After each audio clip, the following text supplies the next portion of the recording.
Hello everyone. आज हम बात करने जा रहे हैं फर्स्ट ग्रेड, जो कि है आप सभी का सपना।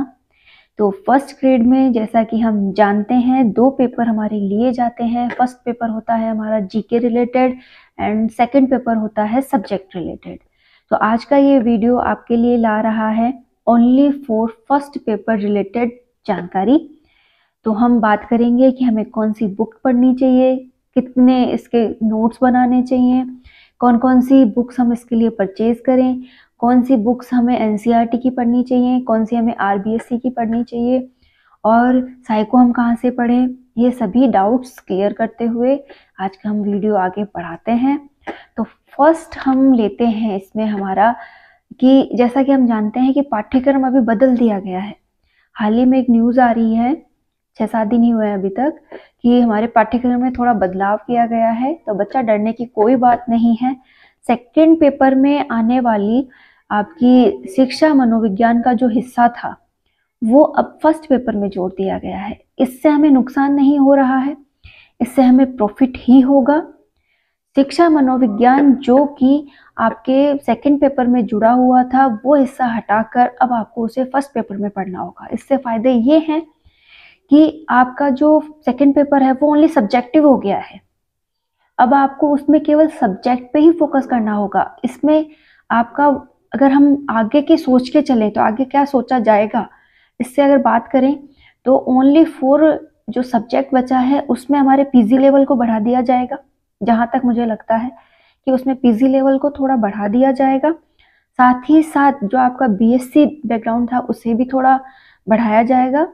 ग्रेजुएशन लेवल तो वैसे भी थोड़ा बढ़ा हुआ ही है। पीजी लेवल पिछली बार क्वेश्चन ज़्यादा आए थे तो वहाँ से क्वेश्चन थोड़े और ज़्यादा लिए जाएंगे।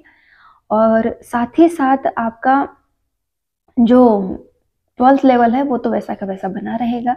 तो ये हमारे लिए खुशी की बात है। जिनका पेपर स्ट्रॉन्ग होता है खुद का, वो इसमें ज़्यादा अच्छा कर पाएंगे। तो हमारा सेकेंड पेपर को ओनली फॉर हमारा सब्जेक्टिव बना गया है, तो ये आपके लिए बहुत अच्छी खबर है। तो उसकी टेंशन आप छोड़िए और अब बात करते हैं वापस से फर्स्ट पेपर की ओर। फर्स्ट पेपर में हमारे पास शिक्षा मनोविज्ञान को शिक्षा प्रबंधन में जोड़ दिया गया है। तो जैसा कि आपको लग रहा होगा कि 1.5 घंटे का ही पेपर अवधि वो बता रहे हैं, तो क्वेश्चन तो बढ़ने से रहे और बढ़ भी जाते हैं। तो क्या बढ़ जाएगा, ज्यादा से ज्यादा 2 या 4 क्वेश्चन बढ़ा दिए जाएंगे, 5 बढ़ा दिए जाएंगे। तो शिक्षा मनोविज्ञान और शिक्षा प्रबंधन दोनों का अगर वो रेशो देते हैं आपको, तो क्वेश्चन तो हमारे पास कम ही पड़ेंगे। और साथ ही साथ अगर हम सोचें तो एक तरीके से साइकोलॉजी का यहाँ मोटिव कम कर दिया गया है, साइकोलॉजी को महत्व कम दिया जा रहा है। आपको उसकी टेंशन अब करने की जरूरत नहीं है। ओके, फिर भी हम बात कर रहे थे फर्स्ट पेपर की, तो हमें देखना होगा कि हम उसको कहाँ से पढ़ें। तो हम स्टार्ट करते हैं पहला पॉइंट मान के साइकोलॉजी से। और साइकोलॉजी की जैसे कि हम बात करें तो हम जो शिक्षक प्रबंधन था उसे हम बहुत जगह से पढ़ते हैं। आप डीपली कहीं पे भी नोट्स ले लीजिए, किसी भी जो अभी आपके संस्थान है वहाँ से नोट्स ले लीजिए, आप किसी भी गाइड से नोट्स ले लीजिए। शैक्षिक प्रबंधन आपको अच्छा ही मिलता है। लेकिन अगर आप उसे शॉर्ट में पढ़ना चाहते हैं तो मैं आपको सजेस्ट करूंगी, ये जो बुक है आपकी, ये बुक है हमारी शैक्षिक प्रबंधन की, सिखवाल पब्लिकेशन की। तो आप इसे परचेज कर सकते हैं और इसका यूज कर सकते हैं शैक्षिक प्रबंधन के लिए, शिखवाल पब्लिकेशन की बुक। सेकंड हम बात करेंगे कि अगर हमें शिक्षा मनोविज्ञान पढ़ना हो तो हम कहाँ से पढ़ें। तो शिक्षा मनोविज्ञान के लिए मैं आपको धीर सिंह धाबाई सर की जो बुक है वो आपको बताना चाहूँगी कि आप अगर शिक्षा मनोविज्ञान पढ़ना चाहते हैं तो उनकी बुक को ज़रूर पढ़ें, वो आपको ज़्यादा अच्छे से समझ में आएगी। और आप चाहें तो इसके लिए सिखवाल पब्लिकेशन की भी बुक को परचेज कर सकते हैं, वो भी आपको बहुत अच्छा नॉलेज देगी। तो साइको को बिना डरे आप 2 पब्लिकेशन से क्लियर कर सकते हैं, पहला सिखवाल और दूसरा अवनी पब्लिकेशन। ओके, तो ये आपका रहेगा साइको का। दूसरा है हमारे पास जीके। तो जीके के लिए आप ले सकते हैं आपकी जो लुसेंट आती है सामान्य नॉलेज से रिलेटेड, आप उससे पढ़ सकते हैं। आप लुसेंट से कंप्लीट जीके, करंट अफेयर्स, ये सारे आप उससे देख सकते हैं। साथ ही आप करंट अफेयर्स को अगर अलग से पढ़ना चाहते हैं तो आप मूमल, ये मूमल मुझे अच्छी लगती है इसलिए सजेस्ट कर रही हूँ, आप मूमल पढ़ सकते हैं। और साथ ही साथ अगर आपको साइंस पढ़नी है तो साइंस की भी अलग से लुसेंट आती है, आप वहाँ से पढ़ लें। और इसके अलावा अगर हम बात करें तो मैथ और बच जाती है हमारी रीजनिंग, साथ ही साथ हिंदी, इंग्लिश। ये जो है अगर आप चाहें तो इन्हें 10th लेवल तक की जो भी हमारी व्याकरण वगैरह चलती हैं उनसे आप हिंदी पढ़ सकते हैं, इंग्लिश पढ़ सकते हैं। और मैथ्स भी ज़्यादातर 10th लेवल की आती है, अगर आपने वहाँ से अच्छा सॉल्व कर रखा है तो आप वहाँ से भी उसे पढ़ सकते हैं। और इसके अलावा जो हमारी हिस्ट्री है, हिस्ट्री के लिए आप अलग से कोई बुक ना लेके आप ऑनलाइन जो क्लासेस अवेलेबल हैं उनसे भी पढ़ सकते हैं।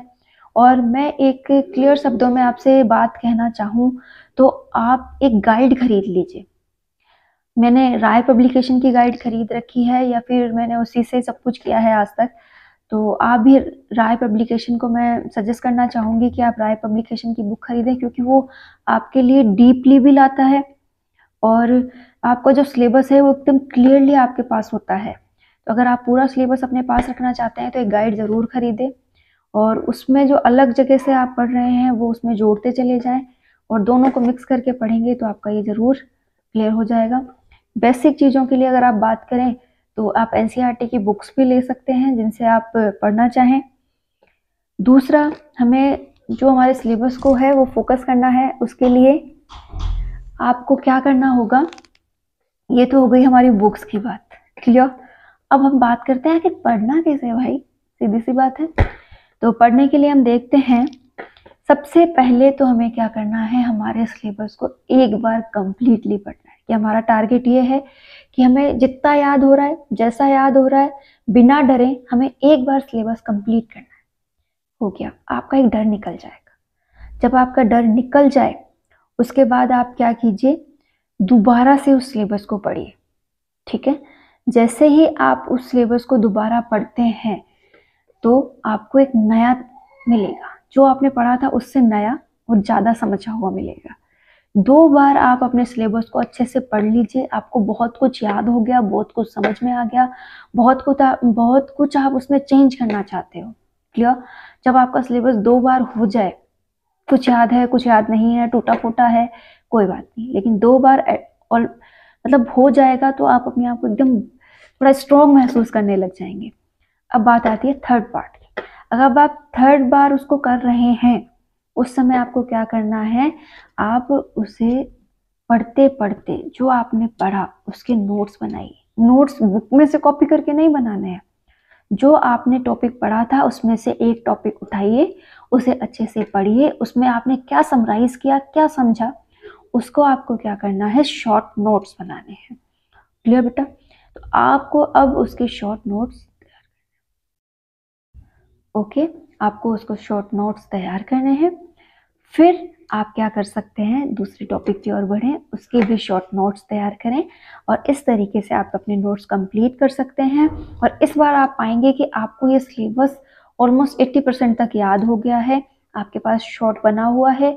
अब आप उसे बार बार रिवाइज कीजिए और उसके बाद एग्ज़ाम से पहले मेरा मानना है कि आपका सिलेबस ऑलमोस्ट 3 या 4 बार हो जाना चाहिए। 3-4 बार अगर आपका सिलेबस हो जाता है तो आपके कोई डाउट बचता ही नहीं है, आप सारे डाउट क्लियर कर लेते हैं।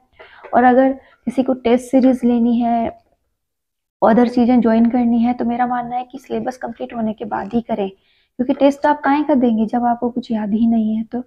तो आप अच्छे से अपने टेस्ट दीजिए, फिर आप अपनी तैयारी को जज कर सकते हैं कि आपने कहाँ कहाँ मिस्टेक की है और इससे आप अपनी चीज़ों को वापस से रिकवर कर सकते हैं, आप उसे इम्प्रूव कर सकते हैं। तो ये आपके पास होना चाहिए। कई बार हम क्या करते हैं, डर के मारे एक ही बार के सिलेबस को लिए बैठे रहते हैं, यार एक टॉपिक पूरा नहीं हुआ, आगे कैसे बढ़ूँ। एक बार बढ़ के देखिए, पूरा सिलेबस अपना कंप्लीट कीजिए, बार बार कंप्लीट कीजिए, तभी जाकर के चीज़ें होती हैं। जो आपको टफ लगे उन्हें पहले टाइम दीजिए, जो आपको इजी लगे उन्हें थोड़ा बाद में देखिएगा। ये आपके लिए बेस्ट वे रहेगा पढ़ने का और इससे आप बहुत अच्छा कर पाएंगे। नेक्स्ट हमारे पास ये बात रहेगी कि हमें खुद पे फोकस करना होगा, हमें खुद पे विश्वास करना होगा कि हम कर सकते हैं, बिना रुके करना होगा। और जो पहले से तैयारी कर रहे थे वो ये ना सोचे कि मैं नहीं कर सकता, क्योंकि क्या पता ये चांस उनके लिए ही बना हो। तो वो भी अपनी तैयारी स्टार्ट रखें। और जो लोग नए आए हैं कि भाई मेरे से धुरंधर बैठे हैं, मैं क्या कर लूँगा, तो वो बिना डरे अपनी तैयारी करने लग जाए। क्या पता उनकी तैयारी इतने स्ट्रांग हो जाए कि वो जो पहले आए हुए थे उनसे ज़्यादा कर पाए और वो बेस्ट कर पाए। ठीक है, तो बेस्ट ऑफ लक आपकी फर्स्ट ग्रेड की तैयारी के लिए। अगर आपको मेरी बातें अच्छी लगी हों, आपको कुछ मेरे पढ़ाने का तरीका सही लगा हो, तो प्लीज़ इस चैनल से जुड़िए, इसे सब्सक्राइब कीजिए और लाइक कीजिएगा। और मैं जल्द से जल्द आपकी क्लासेस इस पर स्टार्ट करूँगी। फर्स्ट पेपर तो नहीं, लेकिन मैं इस पर सेकेंड पेपर आपके लिए पूरा अवेलेबल करवाऊँगी। तो थैंक यू।